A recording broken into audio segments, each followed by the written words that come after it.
Hey YouTube land, just Jax here, and cameo by the doggo Spike here. Hey Spike. Spike? Nothing. Alright, doing another video here, got some new information and some bad lighting going on. I thought sitting in the light would be better, but alright. Learn as I go here, folks. So I was perusing Facebook today, looking at some information in some groups that I follow, and noticed someone put up a link about how to change their gender marker and throughout the United States. And I was like, okay, I'll take a look at that, because the only information that I've ever known was from other people in my state, where I was told that you had to do a court date, which is the procedure for name changes through a lot of states. So I just naturally assumed that's how that would be done. And haven't really been worried about it to date. Originally, just changing my name a few years ago was validating enough for me at the time. And the reason that came about was I was looking to get married at that time, and I didn't want my birth name on my marriage license, marriage certificate, whatever you want to call it. So that's where the name change came from. And that was the only reason I pursued it at that time. And I found out it was a lot easier than I thought it would be in the state I was living in at the time, which is not the state I'm in now, which is the state I was born and raised in. My name change was done in Kentucky, and it was fairly easy for that county that I was living in. All I had to do was get one piece of paperwork, a $75 court fee, and take it back in or mail it back in and wait to see if a judge approved it. And it took 2 weeks, and that was it. And from stories I've heard from other guys throughout the U.S. and even in other countries, that is the easiest process that anyone has had. So I lucked out at the time. So as I've said through all of this, everything happens for a reason. I was living in Kentucky, looking to get married, happened to make the comment to someone who actually worked at the courthouse and gave me the information and went and got the paperwork for me. Otherwise, my name change may never have happened, and definitely not that easy. So there you go. But today's topic is changing my gender marker in Missouri, which is where I live. So I went to that link. There's a little drop-down menu. You picked the area you lived in, and then it took you to a link that gave you that state's policy. Missouri policy and procedure is actually a little bit easier than I thought. So there is a chance that I can get this done a lot easier than I thought. So the very first thing on here that it said was a completed gender designation change. It uses designation change throughout all of these, and I don't really understand that verbiage, but that's what they use. And so I just kind of skipped that one. So I'm going to skip that one for now, because I had a link to that form. So the second one is medical documentation showing a gender reassignment surgery. So that would mean that you have top or possibly bottom surgery. I don't know. But I know that whenever you have one of those surgeries, that you can get a letter from that surgeon saying that you've been in their care and that you've had a reassignment surgery to reflect your gender. And so that usually is all you need to do. And usually you take that to court with you to get a court order. In this case, in Missouri, I would only need to take that letter to the DMV to get a new photo ID, whether it's a driver's license, permit, or just a state ID that's not a driving permit. I would just take that form to the DMV. I don't have to go to court, actually. So that's nice. The third one is a U.S. passport that's been updated. And I haven't looked into the policy for a passport, but that's federal, so that would be anywhere. So the passport changes are throughout the U.S., so I don't know if that's easier than some other states. So if you look at for your state and find that your state has outrageous, whether it's financial or just outrageous policies that you cannot fulfill, check the U.S. passport, which I have not done. It might be easier. So if your passport can be changed, then your ID should follow suit, from what I've been told. The next is an amended birth certificate. Some states will allow you to amend a birth certificate easier than getting I don't know. Like I said, the verbiage is very weird. But in some states you can amend your birth certificate, before you can get you have to sometimes, you have to amend the birth certificate first, and it's easier than trying to do it backwards. I do know that when I moved back to Missouri and I was changing my information throughout Missouri to reflect my name change with Social Security and this, that, and the other, which I'd already done in Kentucky, but I had to do some stuff when I moved back, they asked me if I wanted a new birth certificate. They said I can get a new birth certificate printed, I just have to pay the fee. They would give me the piece of paper, they had it right sitting there, it was just a form and a fee, which I believe was $25, which is pretty much the cost of reprinting the birth certificate, and I could have a birth certificate with my now legal name. At that time, I chose not to do that, and I still don't think that I'm going to, because that's not who I was born. Like, yes, I've been male my entire life, and I've known that, but I don't feel, when choosing my middle name, like some people do with their first name, I made my middle name, which was a female middle name, the male version. So I wanted to show honor and respect to my family, even though I don't have a lot of contact with my mom, off and on, my birth mother, and then I have no contact with my father. I still wanted to honor my family and the name that they chose for me. Once again, sometimes being the better man is showing people that show you little respect more respect than you are given. And I am so sorry for the light changing on me. I should know better. So, there we go. Anyway, so I personally did not change my birth certificate, and I don't know that I ever will. That's my personal choice. Like I said, that's who I was born, and just for the record, if you feel the same way that I do, just to be clear and not have complications, I tend to go anywhere new that I need to set up my name and such. I take my official piece of paper for my name change, just in case.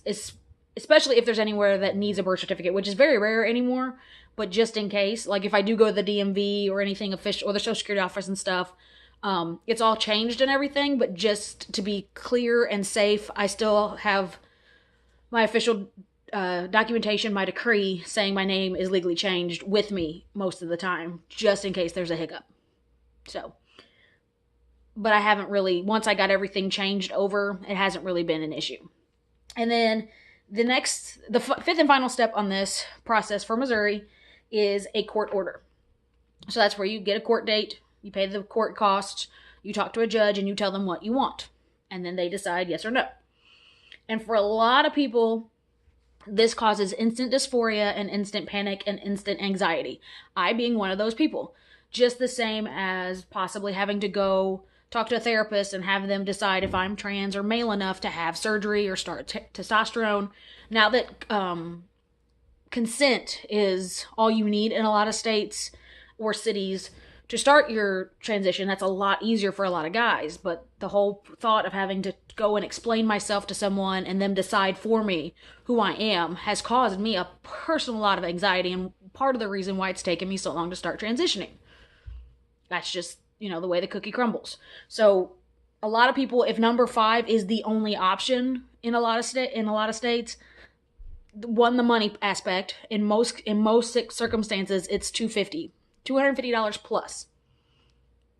So that's a big deal to a lot of us, especially a lot of younger folks that are on their own, whether being disowned or just coming on their own and just starting to live on their own and such. An extra $250 goes a long way. So having to do that just to change a piece of paper, it's a big deal. So going back to number 1 that I kind of perused over the first time, the completed gender designation change. So I clicked this link. It's a 1-page piece of paper. There's a couple of instances where, hey, Spike, now he's awake. He heard something. There we go. There's people walking around outside. Basement apartment. Anyway, hey, Spike, what are you doing? So the completed gender designation change form was 1 piece of paper.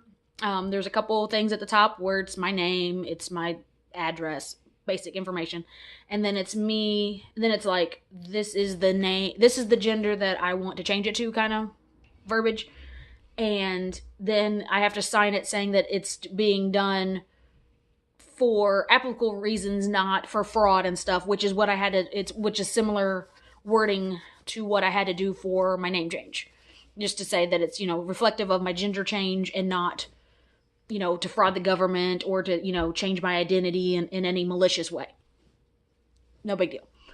Then there's another chunk of a section, and it's for a doctor to fill out. It can be a therapist, a surgeon, and there was one other, and I'm sorry, I forgot. I film on my phone, so I can't look at it as I go. But it was one of 3 people that fills it out for you, saying that you are under their care and that they do fully believe that you will, that you are this gender and that you will be for the foreseeable future. And that's it. So, once again, seeing that today just brought a new set of life to me, because earlier in the day, before seeing that, I was talking in a group and it was asking, like, how long did people wait after starting testosterone to start doing the rest of their transition, changes. And I, said my story. I actually changed my name first, and then I started testosterone. I'm looking at top surgery next, and then I was going to start looking into my gender marker change. I've always wanted to have it changed, but I didn't feel, just like other things, that until I started testosterone or had surgery, that I didn't feel it was worth pushing. Just like the preferred pronouns and name, to some extent within family and stuff like that, it wasn't worth pushing because I knew how I sounded, I knew how I looked. I knew I still came across female, and I understood why, it was hard for my family. And, I didn't push back in society, especially in places I worked, because I knew what I looked like, I knew what I sounded like. It wasn't worth the hassle. And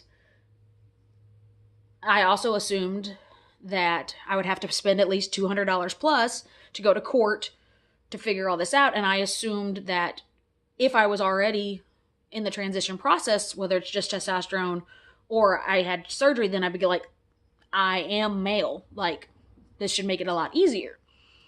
So to find out today that if my therapist can approve me for top surgery, why wouldn't they also approve me for this? Like, I can go in with the form. And I might not get my first appointment. I might have to do a few appointments, which is fine. I'm not trying to skip any of this process. I'm not trying... This is going to be so derogatory. I'm not trying to pull a Caitlyn Jenner and just do it like that. Even though she was like myself and waited a long time to transition, there's a lot of people that accuse her of getting way too much way too soon because she could afford it. To each their own. Everyone's a critic. I still want to do this properly. I'm following the right channels. I'm doing it as, I'm not skipping any steps, but I can do it sooner than I thought I would, which is not a bad thing. I've still started testosterone. I still want top surgery. I've known this whole time who I am. I just assumed these things weren't able for me to do, and they are. And it's so crazy how this is all happening one step after the other. Like, as I have the next step before I have this one step, but it's still not cutting corners. It's still not jumping the gun. It's still doing it correctly. And it's just all the information is falling into place as soon as I need it. I sometimes even without looking, I've been searching for so long and so hard. I'm not gonna cry. I've been looking for this information so long and so hard for it to just, quote unquote, fall in my lap and it be exactly what I need right when I need it and can do it. I don't know what to say. So, funny enough, I have a karma tattoo that what goes around comes around. So, maybe my good karma is finally catching up and it's being cashed in, and I am more thankful than I can ever let you know. So, my cat might not be, my dog might not be excited. The cat's over there. My dog might not be excited today, and the cat sure as hell, he's never excited about anything. But I'm excited, and I'm happy, and still speechless. To, fully transitioned isn't a thing. It's very well misinformed information, but I have used that terminology myself, And so even though it's incorrect, I do use it per se. That's just to explain what I want. So for me to possibly be fully transitioned as much as I personally want to be at this time, I could get everything that I want possibly by the end of the year, if not sooner. Just there's a couple little things that I have to find out and do still. And that's it. For me, that would be enough for now to deal with. As long as the surgeon says that I can, with the current medication that I'm on, and I don't need to be on testosterone longer, I still might have to pause it for surgery, depending on the surgeon and this, which is all fine. And I might have to pause some of my Crohn's medications to make sure I heal. That's fine. Just barring the fact of, getting money saved up. Once again, my GoFundMe information will be linked. Just barring getting that kind of stuff set up and whatever I need, depending on what the surgeon says, and well, the therapist first and then the surgeon, barring that information, like I said, I can, my goal was before I was 40, and I can very well be there before I'm 39. And when I made the goal for 40, as I've said, I don't know where that number came from. I guess I just didn't want to go into the second half of my life, living in shame and guilt and having to convince people of who I am, and I might not have to do that. Even when I set the goal, I never really imagined that it was possible, but something by setting that goal, it kicked in on my karma points. And thank you to everyone that's been a part of this journey so far, for the past 20 years. Many of you, those that are just new to my journey, anyone that has and plans to donate to help me be able to get the surgery and take care of myself afterwards, be able to take time off to heal, all of that. Everyone that sends love and support, I thank you. I couldn't have done this alone. But in the end, I had to push it on my own, if that makes sense. But without the love and support I've gotten so far, I would not be here. And I am sorry for the lighting in this video. There will be an update on that very soon. So this hopefully will be the last one without bad lighting, but we'll see. We'll see.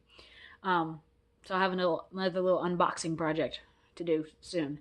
But as of that, that's all I got for you today.